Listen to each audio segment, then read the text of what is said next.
السلام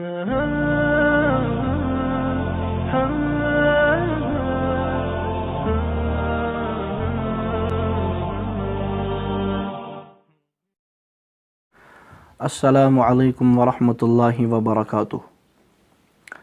الحمد للہ وحدہ لا شریک لہ والصلاة والسلام علی من لا رسول ولا نبی بعدہ اما بعد۔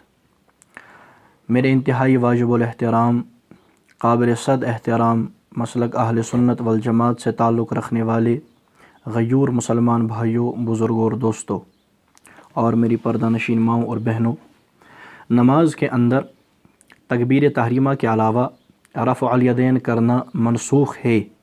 یہی بات ہم نے پہلے بھی بیان کی تھی، اور یہی بات ہم بحمد اللہ تعالی آج بھی بیان کرتے ہیں۔ پچھلی مرتبہ ہم نے اس پر نسائی شریف کی ایک حدیث پیش کر دی تھی، جس پر غیر مقلدوں نے کافی وایویلا کیا، چونکہ ایک ایسا طبقہ ہے، یہ اپنا نام تو اہل حدیث بتاتا ہے، لیکن جو ہی ہم ان کو کوئی صحیح حدیث سنا دیتے ہیں تو یہ بیچارہ مرنے پر آ جاتا ہے اور یہ فرقہ بالکل مچلنے لگتا ہے۔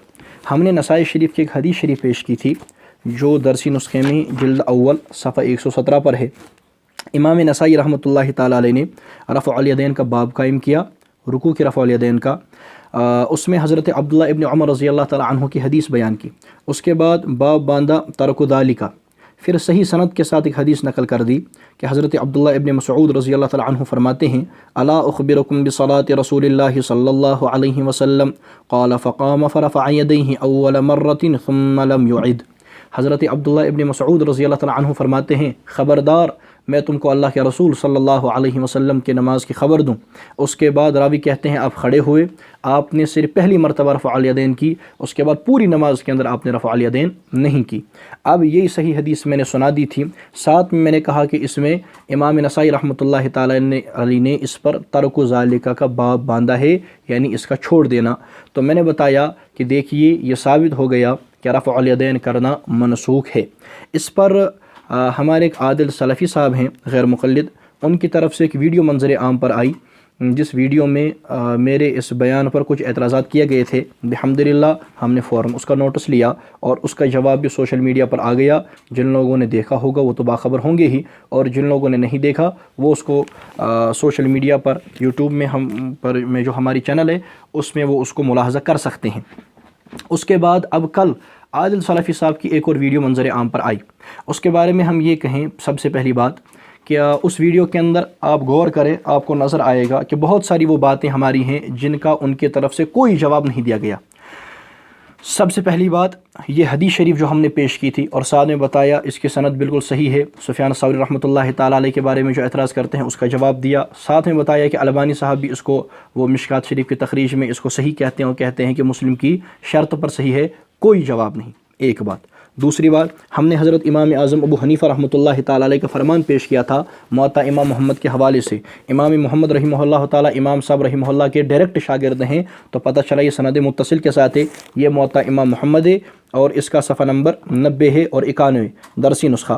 امام محمد رحمۃ اللہ تعالی علیہ فرماتے ہیں، السنۃ ان یکبر الرجل فی صلاته كلما خفض وكلما رفع واذا انحط للسجود كبر واذا انحط للسجود الثاني كبر فاما رفع اليدين في الصلاة فانه يرفع اليدين حذو الاذنين في ابتداء الصلاة مرة واحدة ثم لا يرفع في شيء من الصلاة بعد ذلك وهذا كله قول ابي حنیفہ رحمہ اللہ۔ اس کا خلاصہ یہ ہے کہ رفع الیدین صرف ابتدا کے اندر کرنا ہے اور اس کے بعد پوری نماز کے اندر نہیں کرنا ہے، یہ سنت ہے۔ السنت، نماز کے اندر سنت یہ ہے کہ رفع الیدین صرف پہلی مرتبہ کی جائے اور اس کے بعد پوری نماز کے اندر نہ کی جائے۔ اور اس کے بعد امام ابو محمد فرماتے ہیں، وہذا کلہ قول ابی حنیفہ رحمہ اللہ، اور یہ سارا قول امام اعظم ابو حنیفہ رحمۃ اللہ علیہ کا ہے۔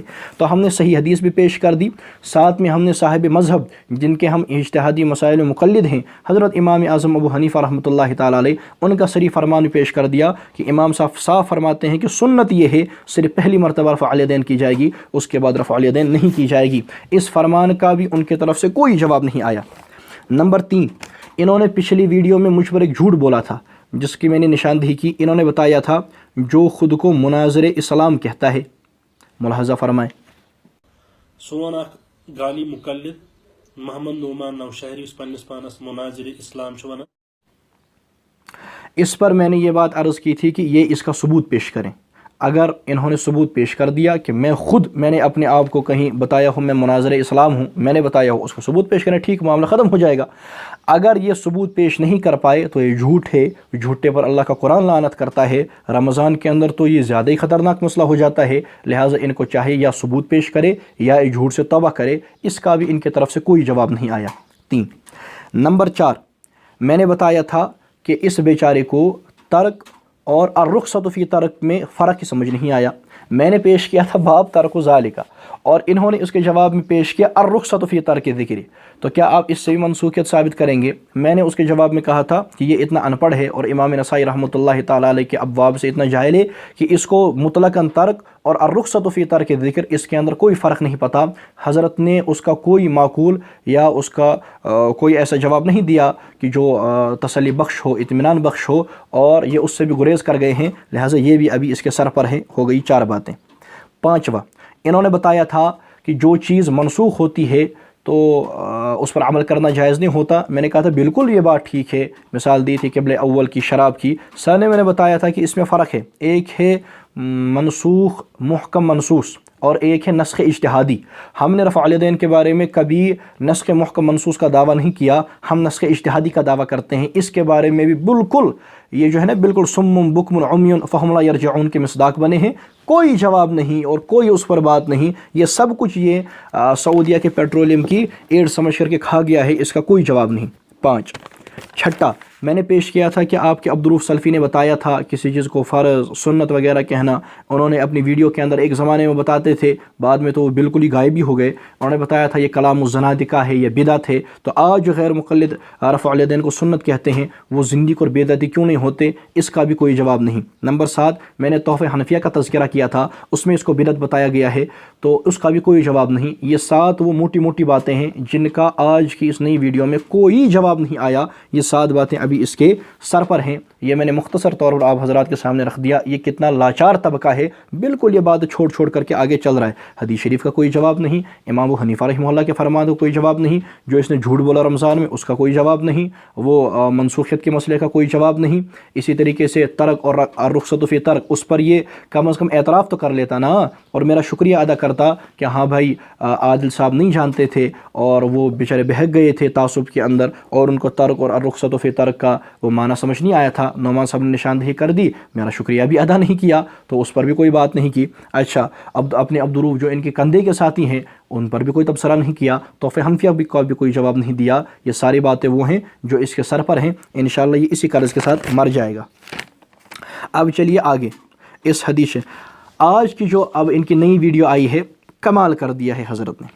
حضرت والا نے اس کے اندر کیا کر دیا، اس نے ابن حجر عسقلانی رحمۃ اللہ تعالیٰ علیہ کا ان کا شافی ہونا اس نے تسلیم کر لیا ہے. الحمدللہ اس نے حافظ احمد بن علی بن حجر عسقلانی رحمۃ اللہ تعالیٰ علیہ کے شافی ہونے کا اقرار کر لیا ہے. آپ ملاحظہ فرمائیں. کیا شافیہ نزدیک شاہ ترک بمانے منسوخ ہرگز چھن کہیں. یہ مش کتاب فتح الباری شرح صحیح البخاری، یت مجھ جلد نمبر 3 صفحہ نمبر 691. غرامی قدر سامعین، انہوں نے یہ بتانا چاہتے ہیں کہ شوافع کا اصول کیا ہے، اور شوافع کا اصول بتانے کے لیے کس کا حوالہ دیا؟ ابن حجر عسقلانی رحمۃ اللہ تعالیٰ علیہ کا. تو مان گیا کہ ابن حجر عسقلانی کیا ہیں؟ شافی. الحمدللہ جب ابن حجر عسقلانی رحمۃ اللہ تعالیٰ کو شافی مان گیا، مقلد مان گیا، اب اس سے زیادہ فتح کی بات اور کیا ہو سکتی ہے؟ اگر ابن حجر عسقلانی رحمہ اللہ تعالیٰ مقلد ہیں تو اور آپ مان گئے ہیں اور بے شک وہ شافی ہیں اور آپ نے اب اس کا اقرار کر لیا ہے دبے لفظوں میں، تو ہم اب ان سے پوچھنا چاہیں گے کہ اگر آپ کے نزدیک تقلید شرک ہے تو اب معاذاللہ ابن حجر معاذاللہ مشرک ہو جائیں گے. اگر آپ کے نزدیک بدعت ہے تو وہ بدعتی ہو جائیں گے. آپ جو تقلید کا درجہ متعین کریں گے وہ فتویٰ ابن حجر عسقلانی رحمۃ اللہ تعالیٰ علیہ پر لگ جائے گا. تو سارا ہی ختم. جب ابن حجر رحمہ اللہ تعالیٰ آپ نے ان کو شافی تسلیم کر لیا، اب آپ ان کی بات کس منہ سے پیش کر سکتے ہیں؟ دوسری بات کہ حافظ ابن حجر عسقلانی رحمہ اللہ تعالیٰ جیسا محدث اور ان جیسا جبال علم جب وہ مقلد ہے اور اس کو تقلید کی ضرورت پڑ رہی ہے تو آپ چہ پدی اور چہ شوربائی پدی. یہی بات تو ہم بتانا چاہتے ہیں کہ اتنے بڑے بڑے محدثین بھی مقلد گزرے ہیں تو آپ کس تقلید کا انکار کرتے ہیں؟ اللہ پاک آپ کو فہم نصیب فرمائے. تو آج الحمدللہ اس ویڈیو میں اس کا اقرار کر لیا. اس کے بعد آگے چلیے، اس نے مجھے پچھلی ویڈیو میں کہا تھا گالی مقلد، میں نے اس کے جواب کے اندر کہا تھا کہ آپ اس کا ثبوت پیش کریں. کیا ہے جی؟ آپ اس کا ثبوت پیش کریں میرے گالی مقلد ہونے کا. تو حضرت والا نے اس کا جو اپنی طرف سے ثبوت پیش کیا ہے وہ تو انہی کا وہ خاصا ہو سکتا ہے. حضرت نے بتایا ہے کہ ہم لفظ سے مراد آپ کا پورا طبقہ ہے یا صرف نعمان. پھر اس دونوں کی الگ الگ دلیل دینے کی کوشش کی ہے. پورے طبقے کے گالی مقلد ہونے کی اس نے دلیل پیش کی ہے. حضرت مولانا محمد الیاس کاندھلوی رحمۃ اللہ تعالیٰ علیہ، ان کی والدہ یا ان کی دادی کی کرامت یہ اس نے پیش کی ہے. تو اس پر میں پہلی بات یہ عرض کرنا چاہتا ہوں کہ حضرت آپ تھوڑا تو کبھی عقل سے کام لیا کریں. آپ کو ثبوت دینا ہے گالی مقلد پر اور پیش کیا کر رہا ہے؟ کرامت. کہاں مسئلہ تقلید اور کہاں نظریہ کرامت؟ یہ تو الگ الگ چیزیں ہیں. یہ کیا کہیں کی عید کہیں کا روڑا، بھامبتی نے کنبا جوڑا، یہ کیا معنی ہے بھائی؟ آپ کو ثبوت پیش کرنا ہے گالی مقلد ہونے پر. آپ کو کرامت کا باب الگ ہے اور مسئلہ تقلید کا باب الگ ہے. اللہ پاک آپ کو فہم نصیب فرمائے، اس سے آپ کی دال نہیں گلے گی. ہاں البتہ اب آپ نے پیش کر دیا ہے تو اب اپنی بھی کچھ آپ کرامت ملاحظہ فرمائیں. آپ نے ایک کرامت پیش کی ہے، میں دو کرامات پیش کرتا ہوں آپ کی. یہ میرے ہاتھ میں ہے جی کرامات اہل حدیث، کرامات اہل حدیث. ٹھیک ہے جی، ماشاء اللہ کیا بڑے بڑے سپر مین اس میں بھرے پڑے ہیں. ہم پر اعتراض، جو لوگ ہمارے بزرگوں کی کرامات پر اعتراض کرتے ہیں، فضائل اعمال پر اعتراض کرتے ہیں، بھائی ایک نظر یہاں بھی تو ڈالو ہو کیا گیا. یہ بالکل ایسے واقعات سے بھری پڑی ہے. میں صرف دو پڑھتا ہوں، باقی عوام خود سمجھدار ہے، فیصلہ کر سکتے ہیں. اس میں ان کے ایک ہیں غلام رسول قلعہ میاں سنگھ والے، تو ان کی کرامات لکھی ہیں. ان کی سب سے پہلی کرامت کیا لکھی ہے ملاحظہ فرمائیے گا.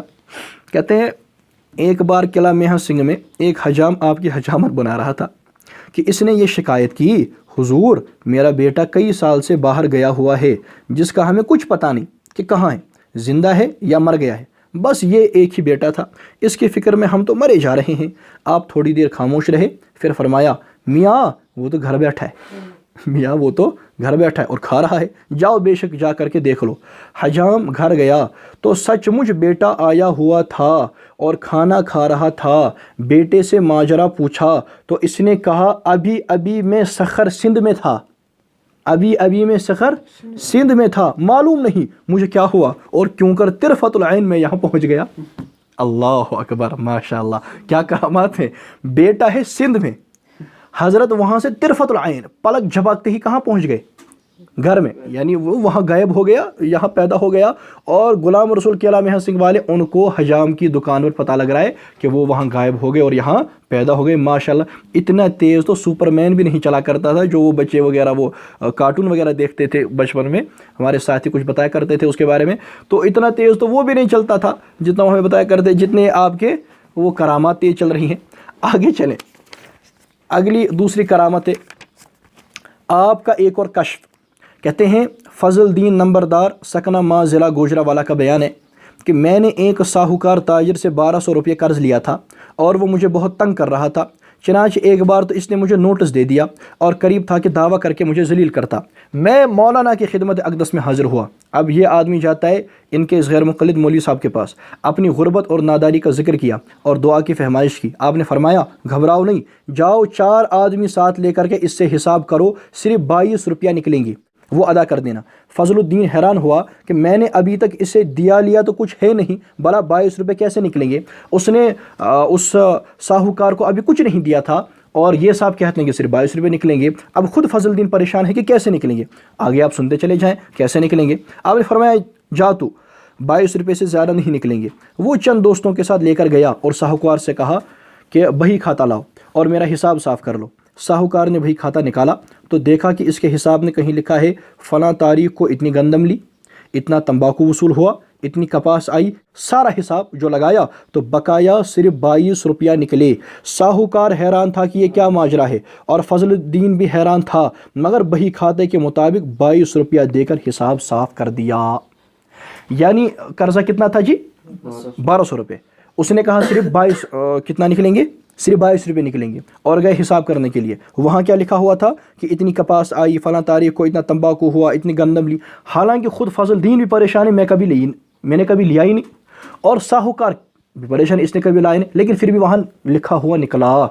اب مسئلہ شرعی مسئلہ میں ان سے پوچھنا چاہتا ہوں کہ اس بیچارے نے اس کو دیا قرضہ اور یہ اس کے پیسے کھا گئے، اس کو کہتے ہیں کرامت، اور وہ کہتے ہیں جی وہاں لکھا ہوا تھا۔ اب میں ان سے پوچھنا چاہتا ہوں کس نے لکھا تھا؟ یا تو یہ کہیں بھائی خود لکھ دیا گیا تھا، تو اس کو کیا نام دیں گے؟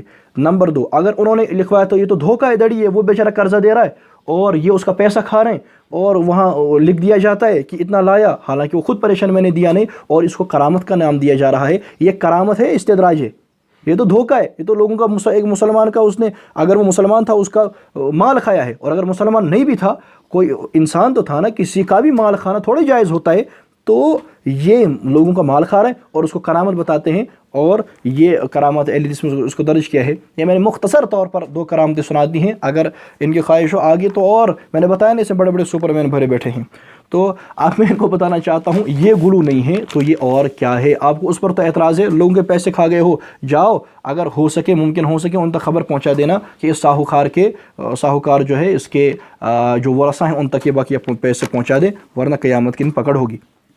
آگے اب میرے بارے میں بات کی ہے، اپنا ذاتی تجربہ حضرت نے سنایا ہے، کہتا ہے کہ ہمارے کچھ ساتھی ان کے پاس گئے تھے، وہ بانحالی صاحب گئے تھے اور وہ جیلانی صاحب ہمارے پاس آئے تھے، کہتا ہے انہوں نے ان کو پانی بھی نہیں پلایا۔ اب یہ ہے میرے گالی مقلد ہونے کی دلیل۔ واہ بھائی واہ، کیا بات ہے بھائی، دلیل پیش کرنی ہے گالی مقلد ہونے پر، اس سے کیسے گالی مقلد ہونا ثابت ہو گیا؟ چلو اب آپ نے یہ بات کہہ دی ہے، میں اس کی وجہ بھی بیان کر دیتا ہوں۔ یہ میرے ہاتھ میں کتاب ہے جی، اصلی اسلام کیا ہے اور جعلی اسلام کیا ہے۔ میں بہت وقت سے اس پر احتجاج کر رہا ہوں، کس کو نہیں پتہ جس نے ہماری تقریر سنی کہ اس میں کیا لکھا ہے۔ اس کا ہے صفحہ نمبر 332، اس میں لکھا ہے امام ابو حنیفہ رحمہ اللہ تعالی یہودی نسل تھے، اس دور میں یہودی علم کلام کے ذریعے بڑی زبردست فکری گمراہیاں پھیلا رہے تھے۔ امام ابو حنیفہ نے بھی انہی لوگوں سے پہلے علم کلام کی تعلیم حاصل کی، پھر اسی علم کلام سے کام لے کر فقہ حنفیہ کو مدون کیا، اس طرح مذہب اسلام کے مقابلے میں پورا ایک نیا دین تیار کر ڈالا۔ اب جو فرقہ امام ابو حنیفہ رحمہ اللہ تعالیٰ کو یہودی ایجنٹ بتا رہا ہے، اور وہ جو لوگ میرے پاس آئے تھے نا، تو وہ بالکل اسی قبیل کے لوگ ہیں، بانحالی صاحب، جیلانی صاحب بالکل اسی قبیل کے لوگ ہیں، اسی لیے ہم نے ان کو بالکل پانی نہیں پلایا۔ وہ آج بھی آئیں گے، ہم تب بھی ان کو پانی نہیں پلائیں گے۔ جو امام صاحب رحمہ اللہ تعالیٰ کے بارے میں ایسا فرقہ کہتا ہو، ان کے ساتھ تعلق رکھنے والا، ہم ان کو پانی پلائیں؟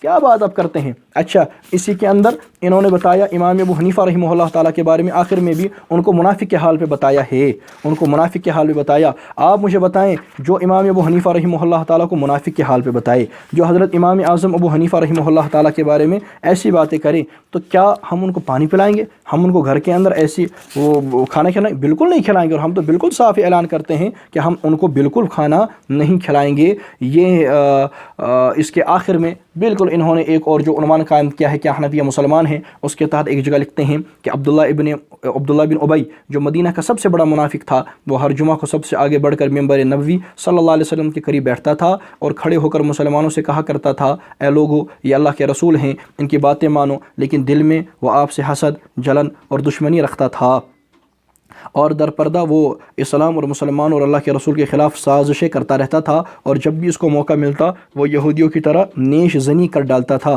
کیونکہ وہ یہودیوں کا پروردہ تھا اور خفیہ طور پر ان سے مشاورت کرتا رہتا تھا۔ یہ سب کچھ لکھنے کے بعد یہ غلازر بکتا ہے، کہتا ہے یہی حال امام ابو حنیفہ، احناف کے دوسرے اماموں اور فقہ اور آج کے مولر عواموں خاص کا ہے۔ تو اب یہ امام ابو حنیفہ رحمہ اللہ تعالیٰ کو منافق کے حال میں بتا رہا ہے، ہم سب کو منافق کے حال میں بتا رہا ہے، تو ہم ان کو پانی پلائیں۔ اور بہت بڑی بات، اس کے ابتدا کے اندر یہ مکتبہ مسلم بربر شاہ سری نگر کشمیر کا نام لکھا ہوا ہے۔ آپ تو جانتے ہوں گے مکتبہ مسلم بربر شاہ سری نگر، آپ نے یہاں کتاب لائی، آپ نے یہاں تقسیم کی، آپ نے یہاں پھیلائی، اپنا نام لکھا، اور ہم سے کہتے ہو پانی پلاؤ، بھول جاؤ۔ اور یہ کوئی گلو ولو نہیں ہے، مصیبت یہ ہے، گلو یہ ہے جو تم نے لکھا، جو تم نے لایا، گمراہی یہ ہے۔ اللہ پاک آپ کو اس گمراہی سے توبہ کرنے کی توفیق دے۔ اور اگر یہ کہتے ہیں ہم اس کو نہیں مانتے، میں نے پہلے سے کہا ہے، جمعیت اہل حدیث جموں کشمیر کے نام سے جو تمہاری یہاں گمراہ تنظیمیں، ان سے برات کا اعلان کرواؤ، اور اس کتاب کے لکھنے والے، ان کے ماننے والے، ان کے پھیلانے والوں کے خلاف وہ فتویٰ لگاؤ، مکتبہ مسلم معافی نامہ شائع کرے۔ یہ 3 کام کرو تو ٹھیک ہے، ہم بھی سمجھ جائیں گے آپ کا اس کے ساتھ کوئی تعلق نہیں۔ وہاں سے کہتے ہو ہم نہیں مانتے، یہاں سے برات کا اعلان بھی نہیں کرتے، وہ معافی نامہ بھی شائع نہیں کرتا، اور پھیلاتے بھی ہو۔ یہ دوگلی پالیسی کب تک چلے گی اور کب تک آپ لوگوں کو دھوکہ دو گے؟ لہٰذا یہ بات آپ نہ کریں کہ انہوں نے پانی نہیں پلایا اور کیا کرتے۔ تم امام صاحب رحمہ اللہ تعالیٰ کے بارے میں ایسا کہو گے ہم آپ کو پانی پلائیں گے، سوال ہی پیدا نہیں ہوتا۔ اب یہ میرے ہاتھ میں ہے یہ سنن دارمی، اس کے اندر سے ایک حدیث مقطوع آپ کو سناتا ہوں۔ سنن دارمی کے اندر اس کی جلد اول ہے اور صفحہ نمبر ہے 120. اس میں ایک روایت آتی ہے، بغور ملاحظہ فرمائیں اگر کچھ سمجھ بوجھ ہو. باقی اس میں لکھا ہے کہ دخل رجلان من اصحاب الہوا علی ابن سیرین، کہ گمراہ لوگوں میں سے، من اصحاب الہوا کچھ خواہش پرست لوگوں میں سے 2 آدمی محمد بن سیرین رحمۃ اللہ تعالیٰ علیہ کے پاس گئے. مفہوم عرض کر رہا ہوں، داخل ہوئے ان کے پاس. محمد بن سیرین رحمۃ اللہ تعالیٰ علیہ کون ہیں؟ یہ تابعی ہیں، صحابہ کے شاگرد ہیں. فقال یا ابا بکر نحدثک بحدیث، انہوں نے کہا اے ابو بکر ہم آپ کو حدیث شریف سنائیں. حضرت نے کہا لا، مجھے نہیں سنی. قال فنقرأ علیک آیۃ من کتاب اللہ، پھر ہم آپ کو اللہ کا قرآن پڑھ کر کے سنائیں. حضرت نے کہا لا، نہیں. لا تقومان عنی او لاقومن، تم یہاں سے جاتے ہو یا میں اٹھ کر کے چلا جاؤں. فخرجا، اس کے بعد وہ دونوں اٹھ کر کے وہاں سے چلے گئے. فقال بعض القوم، تو کچھ لوگوں نے حضرت سے کہا کہ اس میں بھائی کیا حرج کی بات تھی، وہ قرآن ہی سناتے نا، تو اس میں کیا حرج کی بات تھی. تو حضرت نے بڑی زبردست بات فرمائی، کہا انی خشیت ان یقرأ علی آیہ، میں اس بات سے ڈرا کہ وہ مجھ قرآن سنائیں گے، فیحرفانہا، اس کے معنی میں تحریف کریں گے، فیقر ذلک فی قلبی، تو وہ میرے دل کے اندر بیٹھ جائے گی. جو تحریف وہ میرے دل کے اندر بیٹھ جائے گی. یہی وجہ ہے کہ میں نے ان کے منہ سے قرآن بھی نہیں سنا، حدیثیں بھی نہیں سنی. تو گمراہ لوگ جو ہوں، جو خواہش پرست لوگوں میں سے ہوں، جو آپ جیسے لا مذہب اور گمراہ ہوں، تو محمد بن سیرین رحمۃ اللہ تعالیٰ علیہ فرماتے ہیں کہ ان کے منہ سے تو قرآن بھی نہیں سننا، ان کے منہ سے تو حدیثیں بھی نہیں سننی. پانی پلانا تو چھوٹی بات ہے، قرآن سننا حدیث سننا تو اس سے بڑی بات ہے. حضرت تو کہتے ہیں قرآن بھی ان کے منہ سے نہیں سننا، حدیث بھی ان کے منہ سے نہیں سننی. تو اگر اس کی وجہ سے آپ مجھ پر غلو کا فتویٰ لگائیں گے تو یہ فتویٰ تو بدرجہ عتم محمد بن سیرین رحمۃ اللہ تعالیٰ علیہ پر لگ جائے گا. اللہ آپ کو ہدایت دے. اب ہم تیری بات پر اعتماد کریں، تو لا مذہب کی بات مانے، یا ہم اسلاف کے اس درس کو لیں کہ محمد بن سیرین رحمہ اللہ تعالیٰ کون سا سبق امت کے سامنے رکھ رہے ہیں. الحمدللہ نعمان اسی سبق پر برقرار ہے، اور ہم اللہ سے اسی سبق پر موت بھی مانگتے ہیں. ہمارا گمراہ لوگوں سے کوئی بھی تعلق نہیں ہے. انہوں نے پھر وہ بریلوی حضرات اور جماعت اسلامی والے وغیرہ ان کی بات لانے کی کوشش کی ہے. وجہ کیا ہے؟ اس کی وجہ یہی معلوم ہوتی ہے، ہمارا غالب گمان نہیں ہے کہ یہ اپنے آپ کو اب اس پردے میں کہ نعمان ان کے بارے میں کوئی بات کہہ دے گا، ان کے بارے میں کوئی بات کہہ دے گا تو ہم وہ پروپیگنڈا کر کے تو وہ آ جائیں گے، ہماری جان چھوٹ جائے گی. ایسا نہیں، جو اختلافات ہمارے ان سے ہم ان سے طے کر لیں گے. آپ اپنی بات کریں، آپ ان کی بات درمیان میں لا کر اپنی جان نہ چھڑائیں، انشاءاللہ آپ نہیں چھوڑیں گے. اس کے بعد کسی علامہ سندھی صاحب کا حوالہ دیا ہے، تو اس پر میں ان سے مطالبہ کرتا ہوں کہ آپ اس کی نشاندہی کریں یہ کون سے علامہ سندھی صاحب ہیں. اگر یہ ابو الحسن سندھی ہیں یا محمد حیات سندھی ہیں تو میں بات واضح کروں کہ وہ ذہنی آوارگی کا شکار تھے اور ہمارا ان کے ساتھ کوئی تعلق نہیں ہے. محمد حیات سندھی وہ کوئی اچھے آدمی نہیں تھے، ابو الحسن سندھی ہم ان کو کوئی اچھا آدمی نہیں مانتے. اگر یہ کوئی اور سندھی صاحب ہیں ان کی آپ نشاندہی کریں، اگر ان میں سے کوئی ہے تو اس کو اپنے گھر میں رکھیں. یہ تھی ان کی کچھ فضول باتوں کے ابتدا کے اندر جوابات، تو وہ تقریباً سامعین اور حاضرین نے سن لیے ہوں گے. ہاں ایک بات تو رہ گئی، حضرت والا نے جب اس بات کا تذکرہ کیا تھا نا کہ وہ بانحالی وغیرہ صاحب میرے گھر پہ آئے تھے اور میں نے پانی نہیں دیا تھا، اس میں بڑی زبردست بات کی. حضرت کہتے ہیں ممکن ہے اگر انہیں ہدایت مل جاتی وہ تمہارے مسلک میں شامل ہو جاتے. ملاحظہ فرمائیں. سیزن سون برادر حافظ نذیر بانحالی یا جیلانی صاحب گیا تمہ دہ یم سات تم کت کرنے گیا یم سے سمکھ ممکن اگر تمہیں ہدایت گیا تم گئے تہندس مسلکس سی وابستہ. سبحان اللہ، جادو وہ جو سر چڑھ کے بولے. حضرت صاف کہہ رہے ہیں کہ ممکن ہے اگر ان کو ہدایت مل جاتی وہ تمہارے مسلک میں شامل ہو جاتے. تو حضرت مان گئے کہ ہدایت ہمارے مسلک میں، ان کو ہدایت مل جاتی تمہارے مسلک میں شامل ہو جاتے. معلوم ہوا ہدایت ہمارے مسلک میں ہے. عادل صاحب اب جب آپ نے خود اقرار کر لیا ہے تو ہم آپ کو دعوت پیش کرتے ہیں کہ اسلام مذہبیت اس غیر مقلدیت سے توبہ کر کے مسلک اہل سنت والجماعت میں داخل ہو جائیں اور اپنی آخرت کی فکر کریں، اپنی قبر کی فکر کریں. تمام غیر مقلدوں سے یہ عرض کرتا ہوں کہ توبہ کر کے مسلک اہل سنت والجماعت میں داخل ہو جاؤ تاکہ تمہاری قبر خراب نہ ہو، تمہاری آخرت خراب نہ ہو. عادل صاحب خود اقرار کر کے گئے ہیں کہ ممکن ہے اگر انہیں ہدایت مل جاتی وہ تمہارے مسلک میں شامل ہو جاتے. تو الحمدللہ الحمدللہ الحمدللہ ہمارے مسلک کو حق مان گیا. اور اس سے بڑی اب آگے ہم آپ حضرات کے سامنے اپنی فتح کیا رکھیں کہ مان گیا ہے کہ تمہارا مسلک کیا ہے، اس میں ہدایت ہے. اللہ پاک اب جو آپ نے بات کہی ہے اسی بات پر آپ کو عمل کرنے کی توفیق عطا فرمائے. چلیے آگے. اب آگے اس نے وہی ابواب ترک کی بحث چھیڑی. حالانکہ مختصر طور پر میں نے اس پر پچھلی بار تھوڑی بات عرض کر دی تھی.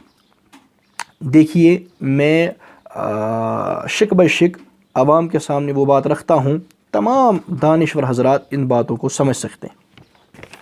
میں نے کیا باب پیش نسائی سے. میں نے بتایا امام نسائی رحمۃ اللہ علیہ نے پہلے رکوع کی رفع الیدین کا باب باندھا ہے، اس کے بعد ترک کا باب باندھا ہے، اور اس میں صحیح حدیث لائی ہے. معلوم ہوا کہ رفع الیدین کرنا منسوخ ہے. حضرت والا کا اس پر اعتراض ہے. حضرت والا نے جو اس پر طویل تھوڑی سی گفتگو کی ہے اپنی ویڈیو کے اعتبار سے، مثلا 90 منٹ سے تقریباً 17 منٹ تک انہوں نے جو بات کی ہے، جس میں درس ترمذی، علم الفقہ وغیرہ حوالہ جات دیے ہیں، اس کا خلاصہ یہ ہے کہ امام نسائی رحمۃ اللہ تعالیٰ علیہ کے باب کو آپ نے پیش کیا اور آپ ان کے ترک کے باب سے منسوخیت پر استدلال کرتے ہیں. ایک دوسری بات، وہاں سے امام نسائی رحمۃ اللہ تعالیٰ علیہ امام شافعی رحمہ اللہ تعالیٰ کے مقلد، یعنی ہمارے نزدیک انہوں نے تو اس کا انکار کر دیا. یہ امام نسائی رحمہ اللہ کو شافعی ماننے کے لیے تیار نہیں ہے. بہرحال ہماری بات کر رہے ہیں کہ آپ تو امام نسائی رحمۃ اللہ علیہ کو شافعی کہتے ہیں. تو امام نسائی رحمہ اللہ تعالیٰ نے اپنی سنن کے اندر کئی ان مسائل پر وہ باب باندھا ہے ترک کا جن مسائل پر شوافع کا عمل ہے، اور آپ بھی کہتے ہیں کہ شوافع ان مسائل پر عمل پیرا ہیں. تو ان مسائل میں بھی امام نسائی رحمہ اللہ تعالیٰ نے ترک کا باب باندھا ہے. تو کیا آپ ان مسائل کو بھی منسوخ قرار دے دیں گے جن مسائل میں ہمارا بھی عمل ہے، شوافع کا بھی عمل ہے، اور اس مسئلے میں امام نسائی رحمہ اللہ تعالیٰ نے ترک کا باب باندھا ہے؟ اگر آپ ترک کے باب سے وہاں استدلال کرتے ہیں منسوخیت پر، تو یہاں آپ منسوخیت پر استدلال کیوں نہیں کرتے؟ یہ ان تمام باتوں کا خلاصہ ہے جو انہوں نے پیش کی ہے، جس پر درس ترمذی، علم الفقہ وغیرہ کے حوالہ جات پیش کیے ہیں. اب اس کا جواب آپ شک بہ شک آپ ملاحظہ فرمائیں. سب سے پہلی بات، ہم اہل سنت والجماعت احناف میں سے ہیں، ہم حنفی ہیں، اور امام نسائی رحمۃ اللہ تعالیٰ علیہ شافعی ہیں. وہ شافعی محدثین میں سے ہیں. ان کا کوئی باب قائم کرنا ہمارے خلاف دلیل یا حجت نہیں بن سکتا. ایک بات. دوسری بات، رفع الیدین میں احناف اور شوافع کا اختلاف ہے، یہ سب کو پتہ ہے. اب ہم جس مسئلے میں احناف اور شوافع کا اختلاف ہے، ہم کہتے ہیں منسوخ ہے، شوافع منسوخ نہیں مانتے. میں نے پہلے کہا نسخ اجتہادی ہے. اس پر ایک شافعی محدث کا ترک کا باب باندھنا، یہ ہماری طرف سے بالکل ایک مضبوط بات ہے. ہم ان حضرات کے سامنے پیش کرتے ہیں کہ دیکھو ایک شافعی محدث شافعی ہونے کے باوجود ترک کا باب پیش کر رہا ہے، ترک کا باب باندھ رہا ہے، تو یہ ہم اپنی طرف سے ایک مضبوط بات پیش کر رہے ہیں. باقی امام نسائی رحمہ اللہ کا باقی جگہ پر ترک کا باب باندھنا یہ ہمارے خلاف پیش نہیں ہو سکتا، کیونکہ وہ شافعی محدثین میں سے ہیں، حنفی محدث نہیں ہیں. ہو گئی یہ شوافی کی بات. بچی غیر مقلدوں کی. غیر مقلد یہ کہتے رہتے ہیں کہ عوام کے اندر ہم نے بھی سنا کہ کسی محدث نے رفع الیدین کے ترک کا باب نہیں باندھا ہے. تو میں نے پیش کیا کیوں نہیں باندھا؟ امام نسائی رحمہ اللہ نے باندھا ہے. تو شوافع کے سامنے ہم یہ باب پیش کرتے ہیں کہ دیکھو ایک شافعی ہو کر کے یہ باب باندھ رہا ہے، اور غیر مقلدین کے سامنے پیش کرتے ہیں کہ نہیں، محدث نے ترک کا باب باندھا ہے. چلیے آگے. اب آگے چلنے کے بعد ہم نے یہ باب پیش کیا. جہاں تک ہمارا ہے دعوی نسخ، اس کی بنیاد امام نسائی کا باب نہیں ہے، اس کی بنیاد ہے صحیح حدیث اور امام ابو حنیفہ رحمہ اللہ تعالیٰ کا صریح فرمان. یہ باب یہ ہے اس کی بنیاد. ساتھ میں امام نسائی کے شافعی محدث ہونے کی وجہ سے جو انہیں ترک کا باب باندھا، تو وہ ترک کا باب بھی ہم پیش کرتے ہیں بطور تائید کے کہ ایک شافعی محدث بھی یہ باب باندھ رہا ہے. ہو گئی. آگے چلیں. اب انہوں نے بتایا ہے کہ شوافع، وہ ابن حجر اسقلانی کا حوالہ پیش کیا نا، جہاں ابن حجر اسقلانی رحمہ اللہ کو شافعی مان گیا ہے، وہاں پیش کیا کہ جی جو مطلقاً ترک بھی ہو تو اس سے نسخ مراد نہیں ہوتا. آپ نے ابن حجر اسقلانی رحمہ اللہ تعالیٰ ایک شافعی محدث کی بات پیش کی ہے، میں بھی ایک شافعی محدث کی بات پیش کر رہا ہوں، آپ بغور ملاحظہ فرمائیں. اور ابن حجر اسقلانی تو بعد کے آدمی ہیں، میں جس شافعی محدث کی بات پیش کر رہا ہوں وہ ان سے پہلے کے ہیں. وہ کون ہیں؟ وہ ہیں حضرت امام نووی رحمہ اللہ تعالیٰ. نام آپ نے سنا ہوگا. مسلم شریف کی جنہوں نے شرح لکھی ہے، شرح مسلم جو مشہور ہے، تو امام نووی رحمہ اللہ تعالیٰ. یہ ہاتھ میں ہے جی مسلم شریف جو شرح مسلم کے ساتھ چھپتی ہے. اس کا یہ جلد اول اور صفحہ 156. اب آپ بغور ملاحظہ فرمائیں کہ امام نووی رحمہ اللہ ایک شافعی محدث کیا فرماتے ہیں. حضرت والا فرماتے ہیں، کہتے ہیں جلد اول صفحہ 156 شرح مسلم میں، باب الوضوء مما مست النار، اسی کے تحت فرماتے ہیں، کہتے ہیں کہ وهذه عادة مسلم وغيره من أئمة الحديث يذكرون الحديث التي يرونها منسوخة ثم يعقبونها بالناسخ. مسئلہ ختم. حضرت والا فرماتے ہیں یہ امام مسلم اور دیگر ائمہ حدیث کی عادت ہے، وہ پہلے منسوخ حدیث لاتے ہیں، اس کے بعد اس کا تعاقب ناسخ حدیث سے کرتے ہیں. یعنی وہاں لکھا تو نہیں ہوگا نا کہ یہ حدیث ناسخ ہے، یہ منسوخ ہے، بلکہ محدثین کرام کی عادت ہے. کون فرما رہے ہیں؟ امام نووی شافعی محدث کہتے ہیں کہ وہ پہلے منسوخ حدیث لائیں گے، اس کے بعد کون سی لائیں گے؟ ناسخ حدیث لائیں گے. یہ ایک شافعی محدث بتا رہا ہے، اور یہ اپنی طرف سے بھی کوئی گھر کی بات نہیں بتا رہا، بلکہ کہتا ہے ہذہ عادت مسلم وغیرہ من ائمۃ الحدیث، یہ امام مسلم اور ان کے علاوہ دیگر ائمہ حدیث کی عادت ہے. معلوم ہوا یہ ان کا عمومی طریقہ ہے. ٹھیک ہے نا جی. یہ ایک شافعی محدث ہیں جو یہ بتا رہے ہیں پہلے کون سی حدیث ہوگی؟ منسوخ، اور بعد میں کون سی حدیث ہوگی؟ ناسخ. اٹھائیں یہی نسائی شریف. ہائے ہائے ہائے. اس نسائی شریف میں جو میں نے پیش کیا وہ بھی شافعی ہے نا، اور انہوں نے خود حوالہ دیا ان کو شافعی مانتے. اٹھائیں یہی جلد اول صفحہ 117. پہلے کون سی حدیث لائی ہے؟ منسوخ، رفع یدین کرنے کی. اس کے بعد کون سی حدیث لائی ہے؟ ناسخ. وهذه عادة مسلم وغيره من أئمة الحديث يذكرون الأحاديث التي يرونها منسوخة ثم يعقبونها بالناسخ. پہلے منسوخ حدیث پھر ناسخ حدیث.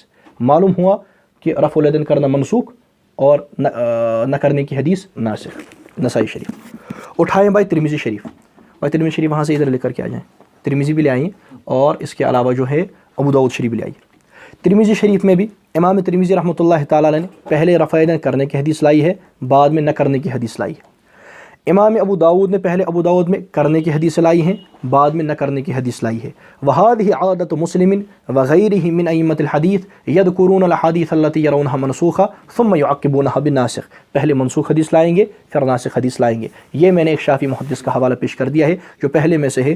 امام نووی متقدمین میں سے ہیں، اور ابن حجر عسقلانی ان کے مقابلے میں متاخرین میں سے ہیں، وہ بھی ایک شافعی محدث ہیں. میں نے حوالہ پیش کر دیا ہے. اب اللہ پاک آپ کو سمجھنے کی توفیق عطا فرمائے. یہ میرے ہاتھ میں ہے جی ترمذی شریف. اس کا جلد اول صفحہ نمبر 59. باب رفع الیدین عند الرکوع. اس میں پہلے رفع الیدین کرنے کی حدیث لائی ہے، بعد میں نہ کرنے کی حدیث لائی. چلیے آگے. اب یہ ملاحظہ فرمائیں سنن ابی داود. اس میں بھی امام ابو داود رحمۃ اللہ تعالیٰ علیہ نے ابواب تفریع استفتاح الصلاۃ، اس کے بعد پہلے رفع الیدین کرنے کا باب باندھا ہے، کرنے کی حدیث لائی ہیں، اور اس کے بعد باب افتتاح الصلاۃ میں بھی وہ رفع الیدین کی حدیث لائے ہیں، اور اس کے بعد بھی لائے ہیں، اور اس کے بعد رفع الیدین نہ کرنے کی حدیث لائے ہیں. معلوم ہوا منسوخ ہے، کیونکہ هذه عادة مسلم وغيره من أئمة الحديث يذكرون الأحاديث التي يرونها منسوخة ثم يعقبونها بالناسخ. پہلے وہ منسوخ حدیث لائیں گے، اس کے بعد ناسخ حدیث لائیں گے. یہ میں نے پیش کر دیا ہے. تو تقریباً آپ کے سمجھنے کے لیے اتنی باتیں کافی ہیں. اس کے بعد اب آپ سے میں ایک سوال پوچھتا ہوں کہ آپ تو امام نسائی رحمۃ اللہ تعالیٰ علیہ کو شافعی نہیں مانتے. ملاحظہ فرمائیں. اور امام نسائی رحمہ اللہ متعلق پان لکھن یہ سا شافعی. قطرات العطر کتاب اور یہ بالکل حوالہ موجود. اگر تھی وچھو صفحہ نمبر 363 اور زن امام نسائی سن تذکر ام سن تذکر 15 سیریلس پہ امام نسائی شافعی خراسانی یا سا شافعی مقلد حالانکہ غلط. اب یہ امام نسائی رحمہ اللہ تعالیٰ کو شافعی نہیں مانتے، تو پھر آپ یہ حوالہ جات پیش کر کے شافعی مذہب کو امام نسائی رحمہ اللہ تعالیٰ پر فٹ کیسے کر سکتے ہیں؟ آپ ہمارے حوالہ جات پیش کرتے ہیں شافعی جی وہ شافعی تھا اور شوافع کے ہاں یہ جائز ہے، لیکن آپ تو امام نسائی رحمہ اللہ تعالیٰ کو شافعی نہیں مانتے نا، تو آپ ان کو شافعی مذہب پر وہ شافعی مذہب ان پر کیسے فٹ کر سکتے ہیں؟ ان کے فتاویٰ اور ان کے مسئلے ان پر فٹ کیسے کر سکتے ہیں؟ اس کا جواب تو آپ کو دینا پڑے گا. ہاں ہم نے پیش کر دیا ہے، شافعی محدث کا لکھا ہوا قاعدہ پیش کر دیا ہے، اور وہ جو ابن حجر عسقلانی رحمہ اللہ تعالیٰ ایک شافعی مقلد، ان سے پہلے کے ایک شافعی عالم ہے، ان سے ہم نے پیش کر دیا ہے شرح مسلم میں، اور پھر ہم نے نسائی میں بھی دکھایا، ابو داؤد میں بھی دکھایا، ترمذی میں بھی دکھایا. رفع کرنے کی حدیث پہلے ہے، وہ بعد میں ہے، پتہ چلا یہ منسوخ ہے. لہٰذا یہ ہم نے تو صرف نسائی کی بات کی تھی، اب تو یہ امام نووی کا بھی ہم نے دکھا دیا، ابو داؤد کا بھی دکھا دیا، ترمذی کا بھی دکھا دیا. بحمداللہ تعالی ہم تو اپنے حوالہ جات میں تیزی لا رہے ہیں. پھر اب جتنے آپ نے ابواب ترک پیش کیے ہیں وہ کوئی آپ کو سود میں نہیں ہے، کیونکہ الحمدللہ ہم نے ان کی جوابات آپ کے سامنے پیش کر دی ہیں. اللہ پاک آپ کو فہم نصیب فرمائے.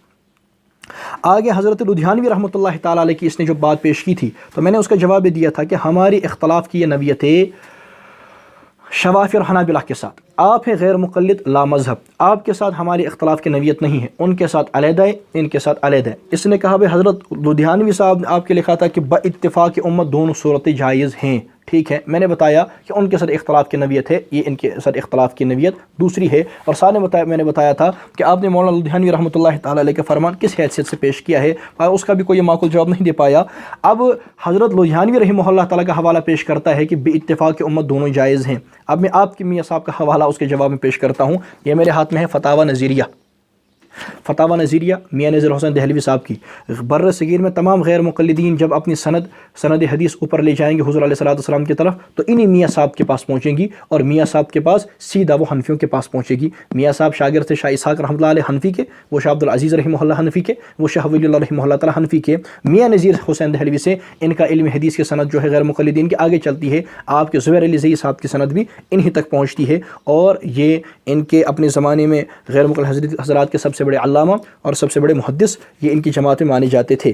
یہ ہے میاں نذیر حسین دہلوی جس کا کوئی انکار نہیں کر سکتا۔ خود علی زئی نے تو کن کا انکار کیا، لیکن اس کا تو وہ بھی انکار نہیں کر پایا۔ اس کی یہ جلد اول صفحہ نمبر 361 ملاحظہ فرمائیں۔ ان سے سوال ہوتا ہے، فارسی میں ہے، ملاحظہ فرمائیں۔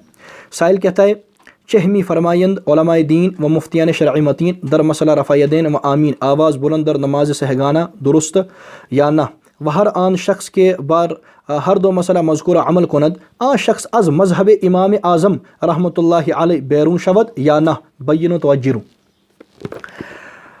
اب جواب ملاحظہ فرمائیں۔ حضرت میاں نذیر حسین دہلوی صاحب کہتے ہیں در صورت مرکومہ بر علماء حقانی پوشیدہ نیست کہ در رفع یدین بوقت رفتن در رکوع و وقت برداشتن سر از رکوع منازعت و مخاصمت و مشاتمت و مغاضبت کہ دن خالی از تعصب مذہبی و جہالت نخواہد بود، زیرا کے رفع و عدم رفع در ہر دو مقام با اوقات مختلفہ از آن حضرت صلی اللہ علیہ وسلم و صحابہ کرام رضی اللہ تعالی عنہم ثابت است، چہ دلائل طرفین در این باب موجود۔ الحمدللہ۔ ترجمہ ملاحظہ فرمائیں۔ سائل کہتا ہے کیا فرماتے ہیں علماء دین کہ نماز میں رفع الیدین کرنا اور تینوں جہری نمازوں میں بلند آواز سے آمین کہنا درست ہے یا نہیں، اور جو شخص ان دونوں پر عمل کرے وہ امام اعظم کے مذہب سے باہر ہو جاتا ہے یا نہیں؟ امام ابو حنیفہ کو کیا لکھا؟ امام اعظم۔ الحمدللہ الحمدللہ الحمدللہ، امام اعظم میں لکھا۔ اب میاں صاحب کا جواب ملاحظہ فرمائیں۔ ترجمہ کہتے ہیں علماء حقانی پر پوشیدہ نہیں ہے کہ رکوع میں جاتے وقت اور رکوع سے اٹھتے وقت رفع یدین کرنے میں لڑنا جھگڑنا تعصب اور جہالت سے خالی نہیں ہے۔ آپ کے میاں آپ کا فتویٰ جہالت سے خالی نہیں ہے، کیونکہ مختلف اوقات میں رفع یدین کرنا اور نہ کرنا دونوں ثابت ہیں۔ کس سے ثابت ہیں؟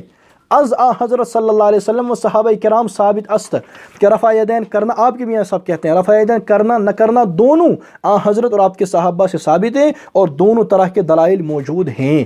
جب رفع یدین نہ کرنا بھی نبی علیہ الصلوۃ والسلام سے ثابت ہے تو اب آپ کا تو سارا مذہب ہی مٹی میں مل گیا۔ اب جو غیر مقلدی کہتے ہیں کہ بھائی سنت متواترہ ہے، کوئی کہتا ہے کوئی تو زیادہ ہی گلو کرتا ہے کہ اس کے بغیر نماز ہوتی نہیں، آپ کے میاں صاحب تو کہتے ہیں دونوں ثابت ہیں، حضور علیہ الصلوۃ والسلام سے دونوں ثابت ہیں۔ جب حضور علیہ الصلوۃ والسلام سے دونوں ثابت ہیں تو مسئلہ ختم، اور جب یہ ثابت مان گیا تو خود ہمارا دعویٰ جو ہے نسخ اجتہادی کا وہ بھی ثابت، کیونکہ ہم نسخ اجتہادی کا دعویٰ کرتے ہیں نا، ہم نے بھی کہا کہ حضور سے کرنا بھی ثابت ہے اور نہ کرنا بھی ثابت ہے۔ یہی بات کون کہتے ہیں؟ آپ کے میاں صاحب کہتے ہیں، حالانکہ آپ کا مذہب ہمیں یہ معلوم ہوتا ہے، آپ کہتے ہیں شاید نہ کرنا ثابت، یا اگر آپ کا بھی مذہب ہو کہ نہیں جی نہ کرنا بھی ثابت، وہ آپ ملاحظہ وہ آپ بیان کر دیں۔ اگر آپ یہ کہتے ہیں کہ ثابت نہیں ہے، آپ کے میاں صاحب تو کہتے ہیں ثابت ہے، تو میاں صاحب تو ہماری بات کہہ رہے ہیں، آپ کی بات تھوڑے کہہ رہے ہیں۔ جب آپ لدھیانوی کے صاحب کی بات پیش کریں گے تو آپ اپنے گھر کی طرف بھی نظر دوڑائیں۔ شیشے کے گھر میں بیٹھ کر دوسروں پر سنگ بازی نہیں کی جاتی۔ اگر آگے سے ایک ہی پتھر اٹھ گیا آپ کا سارا گھر ختم ہو جائے گا۔ آپ کے میاں صاحب کہتے ہیں کہ زیرا کے رفع و عدم رفع در ہر دو مقام با اوقات مختلفہ از آن حضرت صلی اللہ علیہ وسلم و صحابہ کرام رضی اللہ تعالی عنہم ثابت است۔ یہ ثابت ہے، آپ کا مسئلہ ہی ختم ہو گیا، لہٰذا اب آپ کسی کو منہ دکھانے کے لائق بھی نہ رہے۔ آگے چلیے، آگے جو حضرت نے الحجہ کا حوالہ پیش کیا تھا نا، میں نے بتایا تھا کہ یہ جو صاحب الحجہ ہیں یہ آپ ان کو اللہ سمجھتے ہیں، اللہ کا رسول سمجھتے ہیں، آپ ان کو صحابی سمجھتے ہیں یا ان کے مقلد ہیں؟ ہم تو نہ ان کے اللہ کا سمجھتے ہیں، نہ اللہ کا رسول سمجھتے ہیں، نہ صحابی سمجھتے ہیں، ان کے مقلد ہیں۔ حضرت اس کے جواب میں کہتے ہیں آپ نے البانی صاحب کا حوالہ پیش کیا۔ ماشاء اللہ، کیا علم ہے، واہ رے واہ، کیا نظر ہے۔ وہ اللہ کے بندے، ایک ہے کسی مسئلے کو ثابت کرنے کے لیے کسی مولوی صاحب کا حوالہ دینا، ایک ہے کسی حدیث کی صحت پر بات کرتے ہوئے جو آپ کی جماعت کے محدث ہیں، ایک محدث کے اعتبار، جو آپ کی جماعت کے مانے ہوئے محدث ہیں، ایک محدث ہونے کے اعتبار سے سند کے بارے میں اس کی تحقیق اور اس کا فیصلہ پیش کرنا، کہاں کسی مسئلے کے ثابت کرنے کے لیے کسی کا ذاتی قول پیش کرنا، اور کہاں کسی حدیث کی سند کے بارے میں بات کرتے ہوئے آپ کی جماعت کی کسی محدث کا قول پیش کرنا، یہ تو الگ بات اور وہ الگ بات۔ حضرت کہتے ہیں آپ نے البانی کا حوالہ، اور جب تم اس میں فرق سمجھ نہیں پاتے، لیکن بہرحال آپ کو کیا اجلا کریں، جو ترک اور الرخصت فی ترک کا فرق نہیں سمجھے اس کو یہ فرق خاک سمجھ آئے گا۔ بھائی کیا آپ کرتے ہیں بھائی، کچھ تو پڑھو بھائی، کتنا اپنے آپ کو ذلیل کرو گے۔ بہرحال وہ حوالہ میں نے چونکہ زبانی بتا دیا تھا، آج وہ بھی پیش کر دوں۔ یہ ہے جی مشکات المصابیح، اور تحقیق ہے ناصر الدین البانی صاحب کی، اس کی ہے جلد اول اور صفحہ ہے 254۔ ہاں جی، تو اس میں جو حدیث ہے نا عبداللہ بن مسعود رضی اللہ تعالیٰ عنہ کی، اس کے بارے میں حاشیے میں کہتے ہیں البانی صاحب، کہتے ہیں والحق انہ حدیث صحیح و اسنادہ صحیح علی شرط مسلم، کہ حق بات یہ ہے کہ حدیث صحیح ہے اور اس کے سند جو ہے وہ مسلم شریف کے سند پر، صحت پر، یہ کیا کہتے ہیں مسلم شریف کی شرط پر یہ صحیح ہے۔ تو یہ حوالہ ہے، تو کہاں وہ اور کہاں یہ۔ اب انہوں نے ایک حوالہ پیش کیا، کہتا ہے کیا آپ صاحب الحجہ کو آپ اہل سنت میں سے نہیں مانتے؟ ہم اس کے جواب میں کہتے ہیں کیا آپ امام اعظم ابو حنیفہ رحمہ اللہ کو اہل سنت میں سے نہیں مانتے؟ امام صاحب تو صاف فرما رہے ہیں کہ سنت یہ ہے کہ رفع یدین نہیں کی جائے، آپ ان پر فتویٰ لگائیں، اور ان سب کے مقابلے میں صاحب الحجہ کا قول پیش کرنا چہ معنی دارت، اس کی حیثیت ہی کیا رہتی ہے؟ اللہ پاک آپ کو سمجھنے کی توفیق عطا فرمائیں۔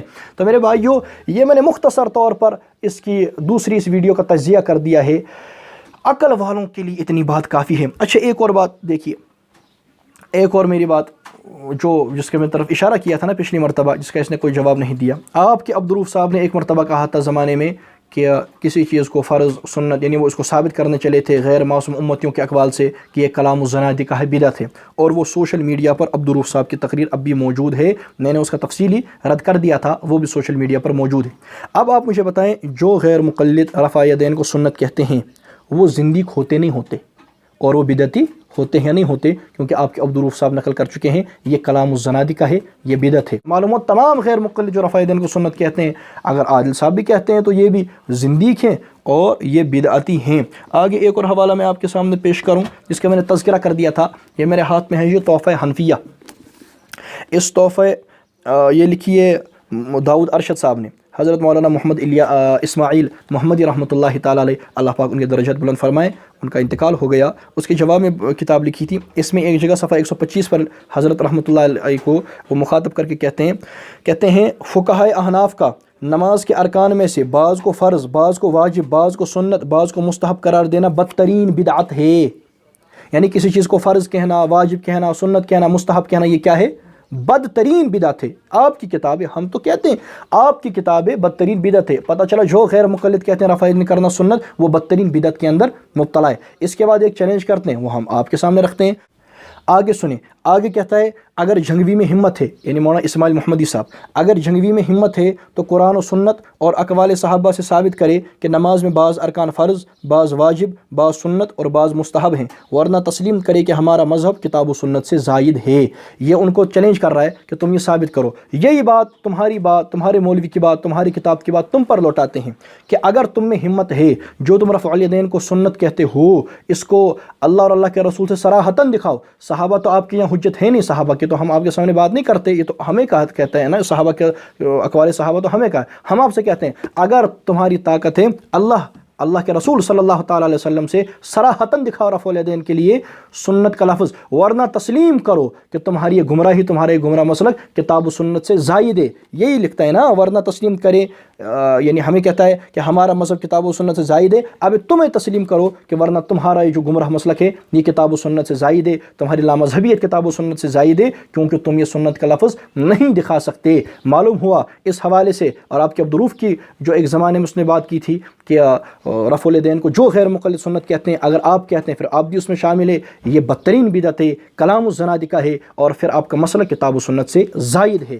مجھے لگتا ہے کہ یہ باتیں تقریباً سمجھنے کے لیے آپ کے لیے کافی ہوگی، اور اگر اس کے بعد بھی آپ نہیں سمجھتے، وہی بات کہتے ہیں، تو بالکل ہم آپ کا وہ جو جملہ تھا وہ آپ پر لوٹاتے ہیں کہ جاہل کے لیے اگر ڈھول بھی بجایا جائے پھر بھی کہے گا کہ جواب نہیں آیا۔ جاہلس اگر یہ ڈھول تہ تمہیں توتہ ون سہ جواب نہیں آیا۔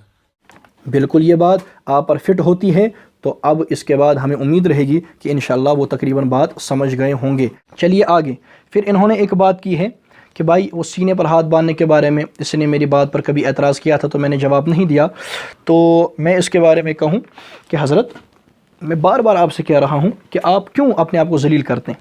یہ ایک اس وقت 3 کتابیں کشمیر میں ہمارے علماء کے تمہارے اس گمراہ فرقے پر قرض ہیں۔ سب سے پہلے جو کانوں میں اذان کے بارے میں مولانا مفتی محمد اشرف المظاہری دامت برکاتہم عالیہ کی کتاب چھپی مبشر مدنی کے جواب میں، آج تک اس کا جواب نہیں آیا۔ ایک دوسری، حضرت امام العلماء شیخ الحدیث والتفسیر الفقیہ الشہیر مفتی مظفر حسین قاسمی دامت برکاتہم العالیہ، ان کی یہ کتاب ہے جو ظہور مدنی کی جواب میں چھپی، جس میں ظہور مدنی کا سارا آنا بانا بکھیر کر کے رکھ دیا، 2013 میں چھپی ہے، آج 2018 ہے، آج تک کوئی جواب نہیں آیا۔ نمبر 3، یہ 20 رکعت تراویح امت کا اجماعی فیصلہ، حضرت مفتی محمد عمر امین صاحب کی کتاب ہے، یہ جو چھپی ہے 2014 میں چھپی، اپریل 2014 میں یہ چھپی ہے، اور آپ کے الکندی صاحب کے جواب میں چھپی۔ آج تک الکندی صاحب پر موت جیسی خاموشی طاری ہے، کوئی جواب نہیں آیا۔ اس کے علاوہ آپ کے عبدالروف صاحب پر میرے اتنے سوالات ہیں جو میں نے جوابات دیے، کوئی جواب نہیں آیا۔ اس کے علاوہ آپ کے وہ عابد سلفی، میں نے ان کا جواب دیا، وہ بھی میرا مقروض ہے، کوئی جواب نہیں آیا۔ آپ کے مشتاق ویری، انہوں نے کوئی جواب نہیں دیا، وہ میرے مقروض ہیں۔ خود آپ، میں نے ابتدا کے اندر وہ 7 چیزیں گنوائی کہ آپ نے ان کے جواب نہیں دیا، آپ خود میرے مقروض ہیں، کوئی جواب نہیں آیا۔ باقی وہ مسئلہ تو انشاءاللہ آئندہ عنقریب اللہ پاک نے زندگی رکھی تو انشاءاللہ ان کا بھی اس مسئلے پر بھی آپ کی تسلی کرا دی جائے گی۔ آپ اطمینان کے ساتھ بیٹھیں، عنقریب انشاءاللہ اس پر بھی آپ کی جہالت کو آشکارا کر دیا جائے گا، اور عوام دیکھے گی کہ آپ کی، میں نے بتایا تھا نا، یہ کاغذ کی کشتی کس طریقے سے دلائل کے سمندر کے اندر ڈوب جاتی ہے۔ اللہ پاک ہم سب کو سمجھنے کی توفیق عطا فرمائے، کلمہ ایمان والی موت نصیب فرمائے، دین حنیف کا صحیح فہم نصیب فرمائے، یار زندہ صحبت باقی، وآخر دعوانا ان الحمدللہ رب العالمین۔ سبيل الدموع سبيل مريح، تنهدى يا صاحي كي تستريح، وبث الدعاء الخفي الصريح، يسعك الفضاء